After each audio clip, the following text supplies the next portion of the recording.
Assalamualaikum warahmatullahi wabarakatuh. Perkenalkan, nama saya Upiki Fitra M, NIM 24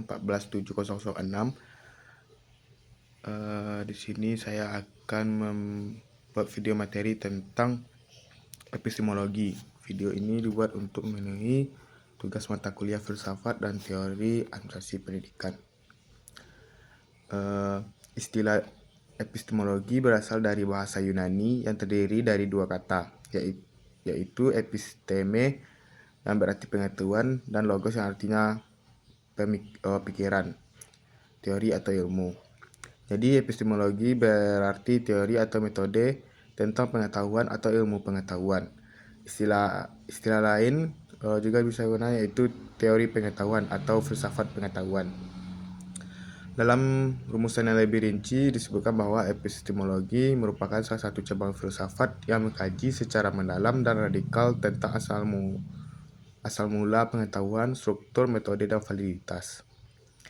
Menurut Pujiadi, epistemologi adalah cabang filsafat yang membahas tentang pengetahuan. Adapun yang dibahas antara lain adalah asal mula, bentuk atau struktur, dinamika, validitas, dan metodologi yang bersama-sama membentuk pengetahuan manusia. Menurut Muhammad Musli, 3 persoalan pokok dalam epistemologi merupakan objek formal dari epistemologi, yakni sebagai perspektif dalam melihat objek material. Dalam hal ini adalah pengetahuan.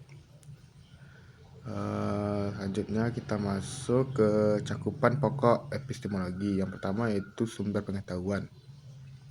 Sumber pengetahuan ialah apa yang menjadi titik tolak atau apa yang menjadi objek pengetahuan itu sendiri. Sumber itu dapat bersifat atau berasal dari dunia eksternal atau juga terkait dan berasal dari dunia internal atau kemampuan objek.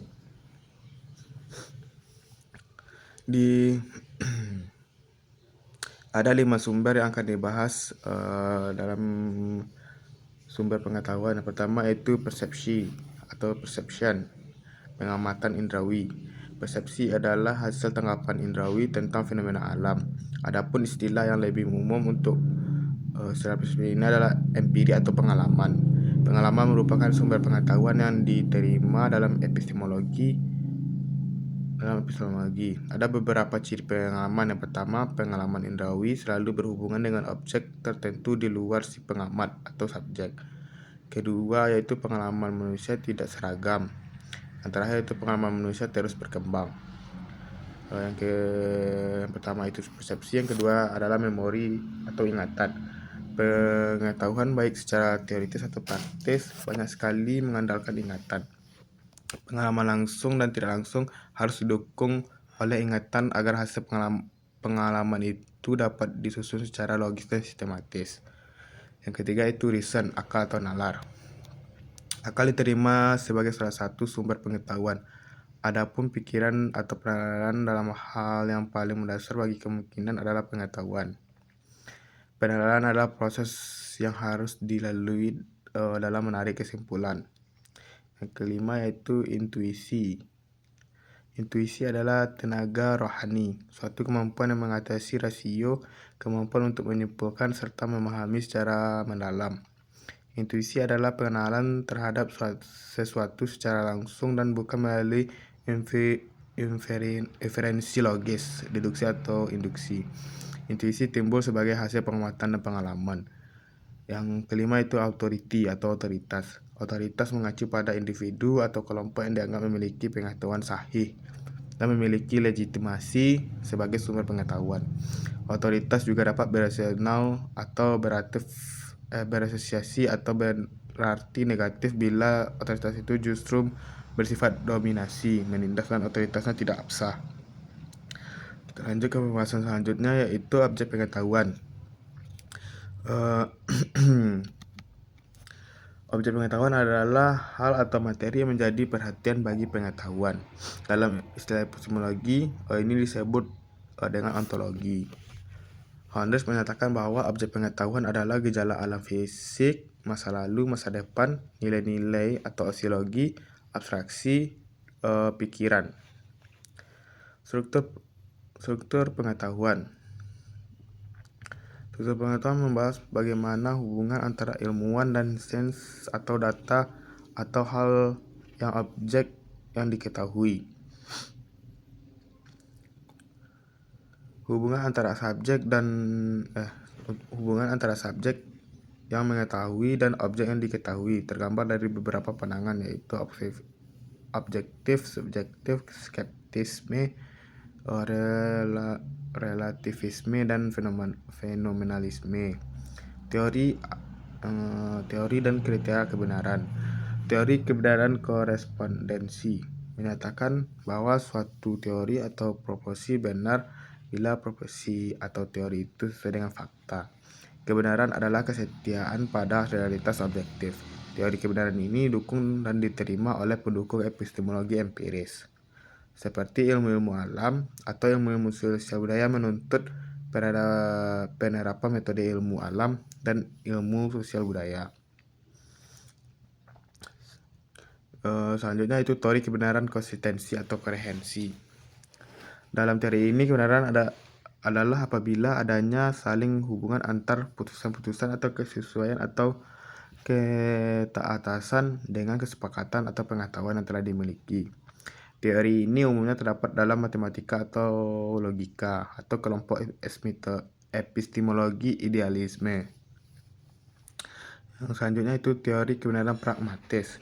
Pragmatisisme adalah aliran filsafat yang lahir di Amerika akhir abad ke-19 yang menekankan pentingnya akal budi sebagai sarana pemecah masalah dalam kehidupan manusia, baik masalah yang bersifat teoritis maupun praktis. Batas dan jenis pengetahuan. Tentang batas pengetahuan, ada beberapa aliran atau pandangan yang berbeda, dan ini berkaitan erat dengan apa yang menjadi sumber pengetahuan bagi aliran tersebut. Beberapa jenis pengetahuan antara lain yaitu pengetahuan biasa, pengetahuan ilmiah, pengetahuan filosofis, dan pengetahuan teologis. Hubungan filsafat dan ilmu pengetahuan. Filsafat sering disebut sebagai induk ilmu pengetahuan atau mother of science, dapat menjadi pembuka atau sekaligus ilmu pamungkas keilmuan yang tidak dapat diselesaikan oleh ilmu. Kenapa? Sebab filsafat dapat merangsang lahirnya sejumlah keinginan dari temuan filosof melalui berbagai observasi dan eksperimen yang melahirkan berbagai pencabangan ilmu. Beberapa hal menunjukkan hubungan antara filsafat dan ilmu pengetahuan, antara lain yang pertama itu filsafat mempunyai objek yang lebih luas, sifatnya universal atau universal science, sedangkan ilmu pengetahuan objeknya terbatas, khusus, dan lapangan saja. Yang kedua itu filsafat hendak memberikan pengetahuan, insight atau pemahaman yang lebih mendalam dengan menunjukkan sebab terakhir, sedangkan ilmu pengetahuan juga menunjukkan sebab tetapi tidak begitu mendalam. Filsafat memberikan sintesis kepada ilmu pengetahuan yang khusus, mempersatukan dan mengkoordinasikannya. Yang terakhir itu lapangan filsafat mungkin sama dengan lapangan ilmu pengetahuan, tetapi sudut pandangnya berlainan. Jadi ini merupakan dua ilmu pengetahuan yang tersendiri. Keduanya penting atau perlu, serta keduanya saling melengkapi, tetapi harus pula saling menghormati dan mengenali batas-batas dan sifat-sifatnya masing-masing. Macam-macam epistemologi. Yang pertama itu epistemologi metafis. Epistemologi metafis adalah epistemologi yang didasarkan atas asumsi metafisika atau realita. Plato dan Hegel membicarakan bahwa pengetahuan bertolak belakang dari pandangan tentang metafisika yang dianggap mendasari semua realitas. Yang kedua itu epistemologi skeptis. Epistemologi ini dari René Descartes. Dia mengatakan bahwa ini adalah sebagai upaya untuk menemukan metode yang pasti, sehingga filsafat dan pengetahuan dapat mengatasi berbagai perbedaan dan pertentangan pendapat yang muncul. Cara yang digunakan yaitu dengan kesangsian metodes. Dengan metode ini, Descartes mau mendirikan bangunan filsafat yang kokoh dan terpercaya, suatu sistem yang didasari atas aksioma-aksioma yang tersusun menurut langkah-langkah yang logis. Yang selanjutnya itu epistemologi kritis.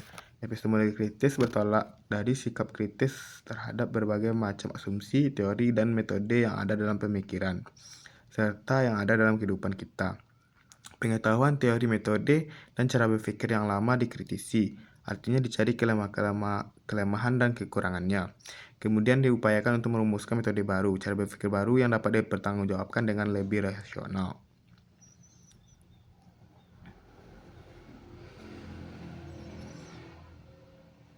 Oke, mungkin sekian. Terima kasih.